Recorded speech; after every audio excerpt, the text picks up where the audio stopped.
파수꾼 동절기 문화 인사드립니다. 화요특강 연월TV 윤목사입니다. 겨울 사역 준비 및 방송 개편을 앞두고 있는 관계로 거의 비슷한 패턴으로 지금 매주 여정을 수행하는 중에 있습니다.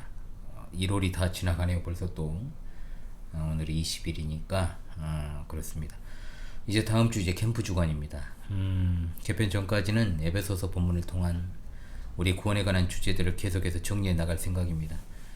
지난주 화요일에 성부 하나님의 구원의 작정에 관하여 살폈고, 이번 주에는 성삼일체 하나님의 이른바 속죄 언약, 구속 언약이라 불리는 것에 대하여 상고하여 우리가 받은 구원이 바로 삼위일체 하나님의 언약 안에서 얻은 구원이다 라는 사실을 더욱더 깊이 있게 생각하는 시간이 되기를 원합니다. 자, 우리 구원은 성부 하나님, 성자 하나님, 성령 하나님, 삼위일체 하나님에 의한 구원입니다. 이 사실을 믿으십니까? 앞선 강의들을 통해 살폈지만 성부 하나님은 창세 전에 우리를 구원하시기로 작정하셨습니다. 이걸 특별 작정으로서의 예정이라고 부릅니다. 우리가 하나님이 창세 전에 가지신 구원의 작정을 어떻게 역사 속에서 드러내고 이루어 가셨는가, 이걸 갖다가 이번 화요 특강을 통해서 고찰하고자 합니다. 하나님의 구원 작정은 언약의 형태로 이루어졌다는 사실, 언약이라는 말은 계약이라는 말로도 사용됩니다만, 이건 두 당사자가 언약의 내용을 지키겠다는 서약과 그 서약을 지키기 위한 요건을 기본적으로 담고 있습니다. 우리가 인간론에서 이것을 공부했습니다. 구원을 갖다가 언약의 맥락으로 살펴볼 수 있다는 거죠. 특히 구약에서 이스라엘 백성들은 참으로 하나님 앞에서 배은망덕하고 패역한 모습을 자주 노출했는데, 그럼에도 불구하고 하나님이 그들을 그대로 내버려 두어 멸망하게끔 두신 게 아니라 구원하시는 일을 우리가 목도합니다. 그들의 구원의 근거가 이스라엘의 조상들과 맺으신 언약에 있고, 그 언약에 따라서 그들도 언약의 대상으로 대하신다는 사실을 강조하고 있기 때문입니다. 자, 성찬 본문으로 자주 언급되는 마태복음 26장 28절, 이것은 죄사함을 얻게 하려고 많은 사람을 위하여 흘리는 바 나의 피 곧 언약의 피니라. 이 말씀에서 언약의 말씀을 들음으로 우리가 언약에 따라 예수 그리스도의 죽으심을 통해 죄사함을 얻고 구원받았음을 상기하게 되는 것이죠. 이렇게 성경은 분명히 하나님의 구원을 언약과 그에 대한 성취로 제시를 하고 언약과 연관지어서 설명을 하고 있습니다. 따라서 구원은 어떤 인간편에서 갖게 되는 반응, 경험, 여기에 국한되지 않고 오로지 하나님의 언약의 관점에서 이걸 보여준다라고 하는 거죠.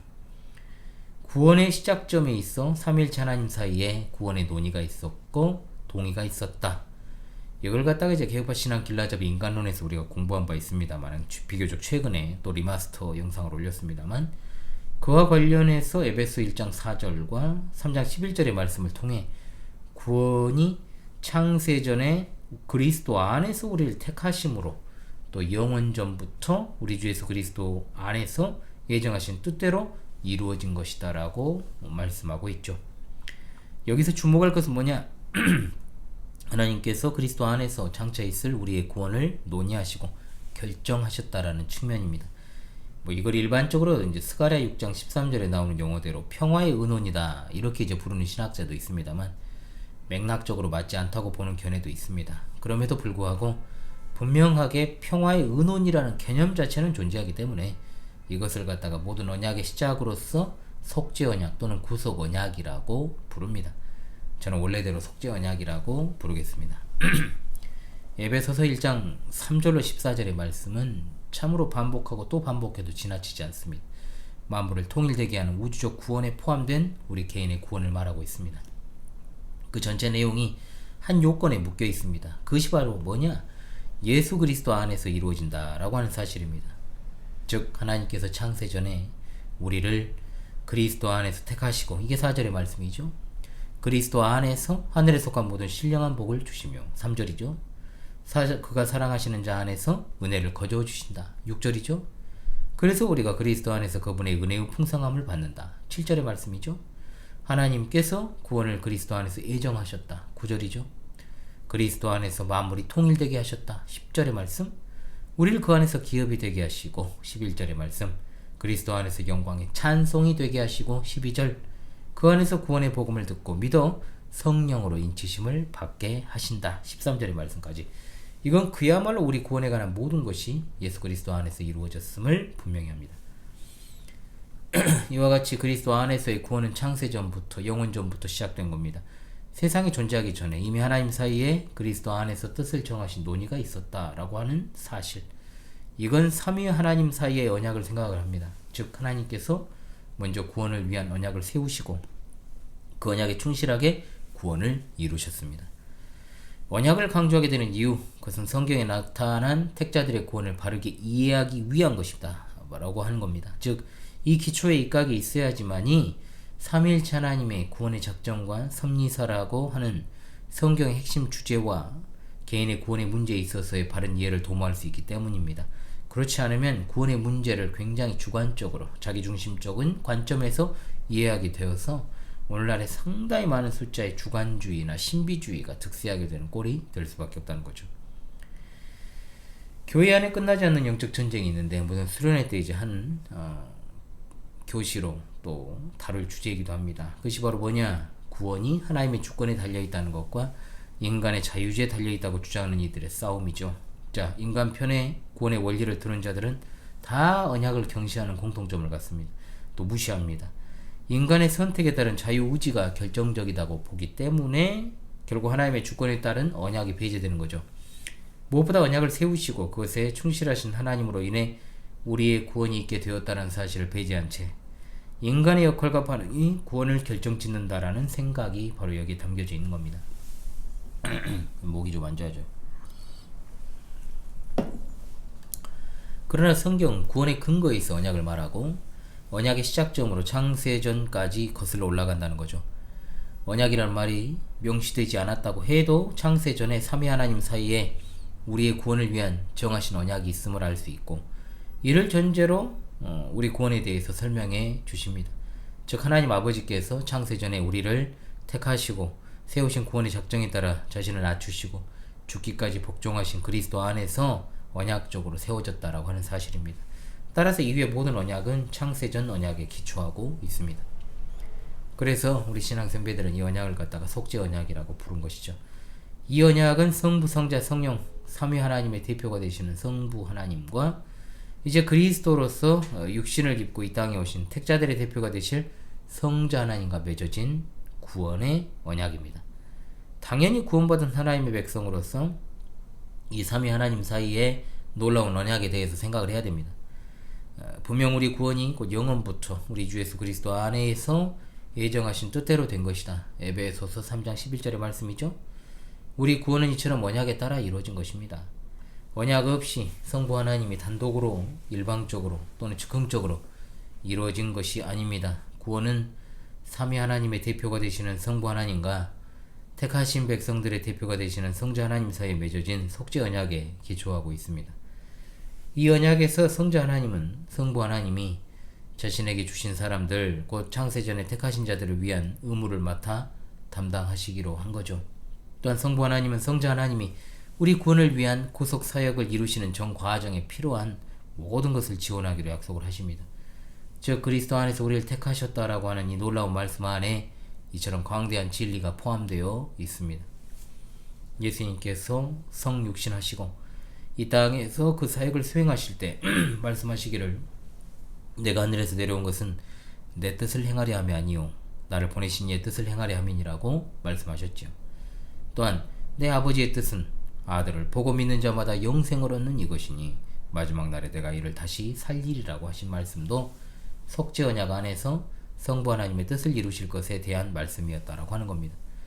예수님은 속죄 언약을 따라 우리 구원을 위해서 하나님 아버지의 뜻을 수행하시려 성육신 하셨음을 직접적으로 말씀하신 겁니다.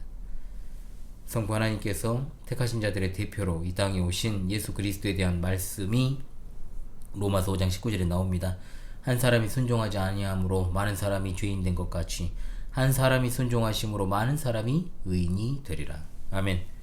고린도전서 15장 22절 말씀, 아담 안에서 모든 사람이 죽은 것 같이 그리스도 안에서 모든 사람이 삶을 얻으리라. 이 말씀은 성자 하나님이 성부 하나님과 맺으신 언약에 따라서 택자들의 대표로 오심으로 우리 죄에 대한 하나님의 공의의 요구에 대해 우리가 질 죄의 형벌을 친히 담당하셨다라는 것을 말씀합니다. 그로 인하여 우리 구원이 온전하게 이루어졌다라고 하는 것이죠. 성부 하나님은 속죄 언약을 따라 이 땅에 오신 성자 하나님의 그 속죄 사역에 대한 모든 것들을 지원하십니다. 예수님께서 하나님이심에도 불구하고 난 아버지의 뜻대로 하신다라고 말씀하고, 아버지께서 내게 주사 이루게 하시는 역사가 있다라고 하신 말씀과 바울 사도를 통해서도 하나님이 그리스도를 죽은 자 가운데서 살리셨다라고 말씀하시는 것, 그리고 일으키셨다라고 표현한 것 모두가 다 속죄 언약에 근거한 말씀들이라고 볼 수 있습니다. 하나님 아버지께서 속죄 언약에 따라서 그리스도의 속죄 사역을 위하여 그리스도께서 죄가 없는 상태로 성육신하시게 하고, 또 그분께 성령을 주심으로 메시아로서 그것을 수행하도록 밝히 이끄셨던 것입니다.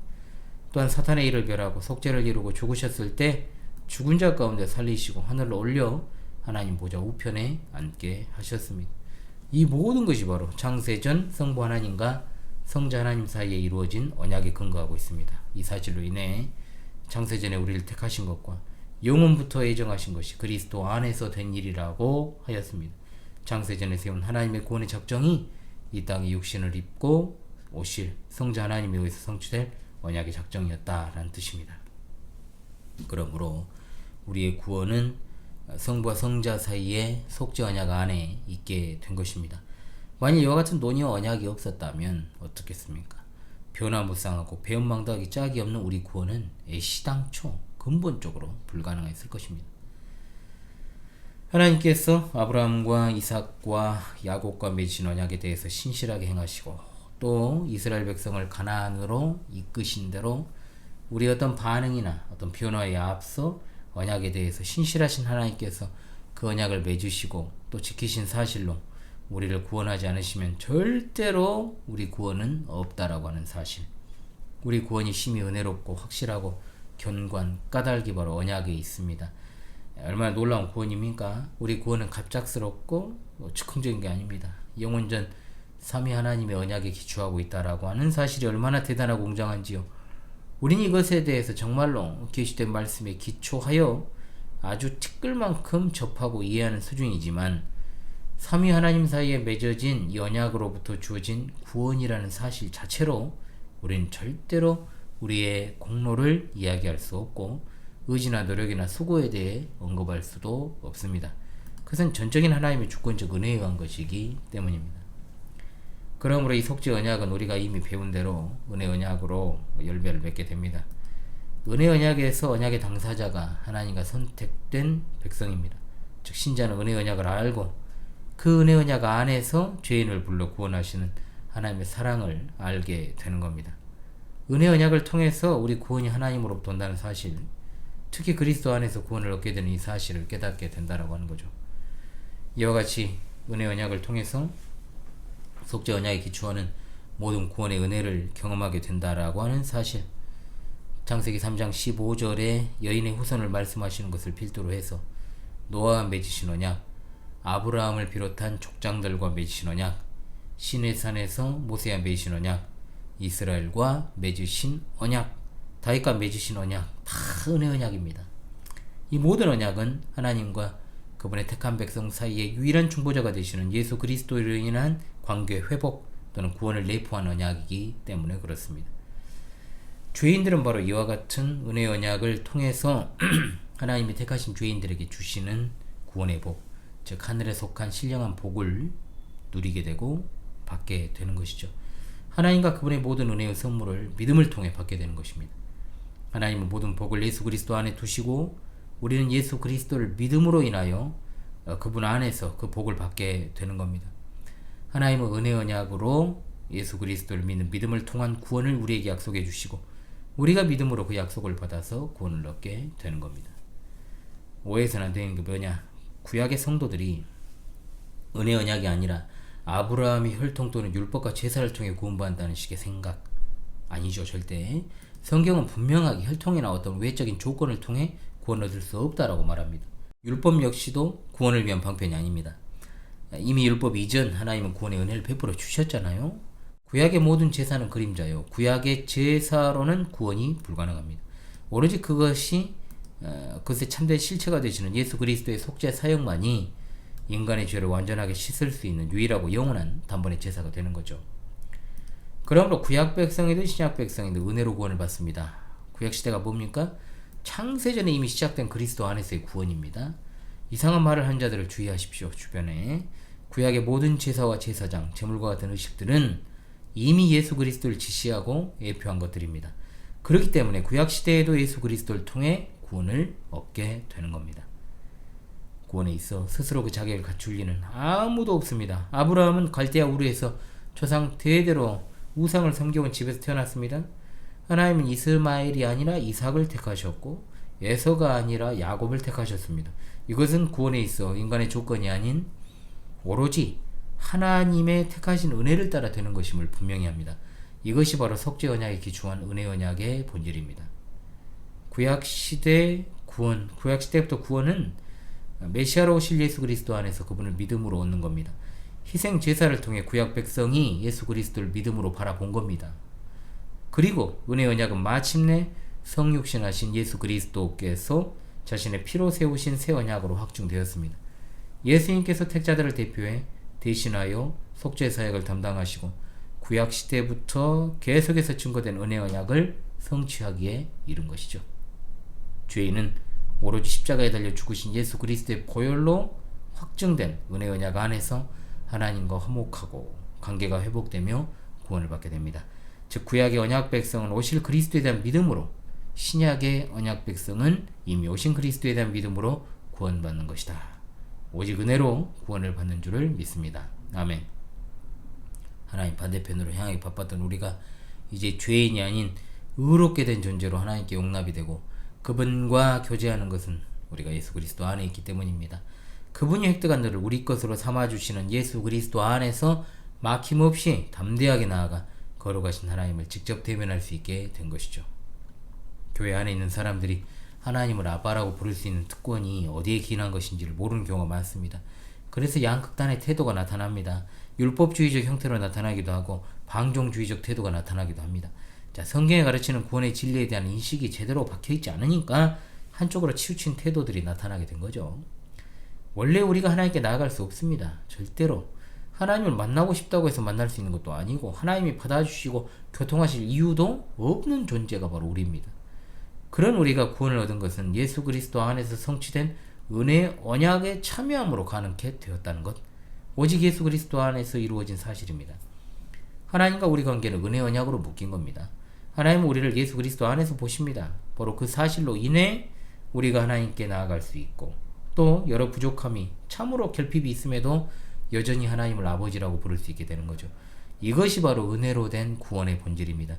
에베소서 2장 8절 9절 너희는 그 은혜에 의하여 믿음으로 말미암아 구원을 받았으니 이것은 너희에게서 나은 것이 아니요 하나님의 선물이라 행위에서 나은 것이 아니니 이는 누구든지 자랑하지 못하게 함이라 말씀하십니다. 할렐루야. 우리 구원에 있어 오직 은혜를 강조해야 되는 건 우리가 어떤 행위를 하기에 앞서 하나님이 속죄 언약과 그에 기초한 은혜 언약 안에서 우리를 구원하시고 받아주셨기 때문입니다. 예수 그리스도 안에서 성취된 언약이 성자 하나님의 피로 이루어진 것이기 때문에 절대로 불변하고 영원합니다. 이 언약 안에서 자기 백성을 대하시고 또 약속하신 것을 온전하게 성실하게 지키십니다. 그래서 구약에서 언약을 말할 때 끝까지 신실한 사랑을 나타내는 이 헤세드라는 말이 강조된 겁니다. 이것은 이제 불변하는 사랑을 말합니다. 에베소서 1장 본문에 계속해서 이 사랑이 흐르고 있습니다. 하나님의 언약적 사랑을 4절에서 표현하잖아요. 사랑 안에서 7절에 그의 은혜의 풍성함을 따라 9절에 그의 기뻐하심, 2장 4절에도 긍휼이 풍성하신 하나님, 우리를 사랑하신 그 큰 사랑이라고 분명하게 말하고 있습니다. 우리 구원은 하나님의 신실하신 사랑에 따라 은혜 언약 안에서 이루어진 것임을 믿습니다. 아멘. 로마서 8장 38절로 39절 내가 확신하노니 사망이나 생명이나 천사들이나 권세자들이나 현재일이나 장래일이나 능력이나 높음이나 깊음이나 다른 어떤 피조물이라도 우리를 우리 주 그리스도 예수 안에 있는 하나님의 사랑에서 끊을 수 없으리라. 우리 구원이 예수 그리스도 안에 있는 사랑, 예수 그리스도의 피로 확인된 하나님의 언약적인 사랑에 기초하여 그 사랑의 언약에 충실하신 하나님에 의해 시작되고 성취되는 구원이다라고 하는 사실. 우리 자체에게는 구원의 보장이 없어요. 아무것도. 화장실 들어갈 때 마음, 나올 때 마음이 다르고 오늘 아침이 다르고 내일 아침이 다른 그런 존재잖아요. 우리가 환경에 따라 급발진도 하고 하나님의 은혜를 입에 담으며 감격하며 심취해 있다가도 스트레스 좀 받으면 감정이 요동치고 육두문자도 막 날리는 게 우리입니다. 우리. 응? 참으로 변덕스럽죠. 변화무쌍하죠. 그러니까 뭐 가장 신실하고 진실한 사람을 뽑아가지고 하나님 앞에 선다 해도 그는 하나님 앞에서 전혀 신실하지도 못하고 진실하지도 못하다는 평가를 받는 것이 바로 우리다 이 말입니다. 그러므로 당연히 우리 자신에게 구원의 보장도 근거도 안전도 없습니다. 우리 구원의 확실함은 오직 은혜 언약을 따라서 우리를 끝까지 붙으시는 하나님의 신실하심이다 라고 하는 것, 은혜를 혹시 당연하게 생각하십니까? 그런 태도에 빠져서는 안 됩니다. 그것은 하나님의 구원의 은혜를 모르는 것과 같습니다. 그런 태도에 절대로 빠지지 마십시오. 율법주의적 구원관, 자기주도적 신앙에 따른 구원관, 자기 중심성을 여전히 가지고 자신의 의지나 노력을 가지고 구원을 추구하는 모습, 그것은 구원에서 멀어져 있다, 구원과 상관없다는 태도입니다. 구원관이 뒤틀린 자에게는 은혜보다는 당연히 자기 자신에 대한 이야기로 쏠릴 수밖에 없다라고 하는 거죠. 그러니까 현대 이제 잘못된 그릇된 복음주의에 물든 자들은 당연히 인간의 어떤 심리 치료에 목적을 두고 거기에 몰두하는 이유가 다 그겁니다. 구원은 오로지 하나님의 은혜로 된 것입니다. 전적인 은혜입니다. 창세전에 그리스도 안에서 우리를 택하신 하나님의 놀랍고도 놀라운 사랑과 긍휼이 있습니다. 그것을 잘 알고 반응하고 은혜로 인한 감격과 감사의 삶을 살아가야 됩니다. 우리의 구원이 삼위 하나님 사이에 맺어진 언약에 따른 것이요, 또한 하나님의 아들 예수 그리스도의 피로 말미암은 영원한 효력에 따른 것임을 기억합시다. 하나님의 불변하시는 사랑, 끝까지 또한 신실하신 그 사랑, 그 신실하심에 기초하여 세워진 것도 우리 광주 신실한 교회입니다. 참으로 이 이름이 자랑스러운 것은 하나님의 신실하심 그 자체 때문입니다. 아멘. 우리 구원이 이처럼 어마어마한 기초를 가지고 있다는 사실은 참으로 놀랍고 경이롭고, 사실 이런 말도 부족할 만큼 대단합니다. 우리 구원은 창세전에 시작된 하나님의 은혜로 말미암은 것입니다. 잠깐 스치듯 지나가는 일시적 기쁨과는 절대로 바꿀 수 없습니다. 놀랍고 완전하고 경이로운 구원입니다. 우리 구원을 생각할 때 그 시선을 내게 두지 말고 하나님께 두시기 바랍니다. 하나님이 직접 그리스도 안에서 우리 구원을 이루셨습니다. 그리스도와 그분의 속죄 사역을 바라보고 또 바라봐야 됩니다. 우리 구원이 견고한 반석 위에 있음은 영원히 신실하신 우리 하나님으로 인한 것임을 잊지 마십시오. 우리 마음도 우리 행실도 절대로 그 근거가 되지 아니합니다. 하나님께서 세우신 구원의 작정이 견고하고 그에 따른 하나님의 아들 독생자 예수 그리스도께서 지신 그 대속의 십자가가 견고하기 때문이요, 그것을 또한 믿게 하신 성령 하나님의 인도하심이 견고한 것입니다. 우리에게는 아무런 견고함의 근거가 없습니다. 굳건한 구원의 기초 위에 우리를 구원하신 하나님께 감사와 찬송과 영광을 돌립시다. 하나님의 백성된 이 사실이 우리의 정체성이요, 또한 우리의 감사의 이유요, 살아갈 이유요, 그 누구도 부러워할 필요가 없게 만드는 겁니다. 하나님과 함께하는 성도가 된 것이 얼마나 영광스럽고 복된 것인지를 기억하며 살아가는 우리 파수꾼 동지들이 다 되시기를 간절히 소망합니다. 지금까지 화요특강 희원월TV 윤목사였습니다. 여러분의 구원의 여정에 아주 조금이나마 도움이 되었기를 바랍니다. 다음 주에 뵙겠습니다. 감사합니다.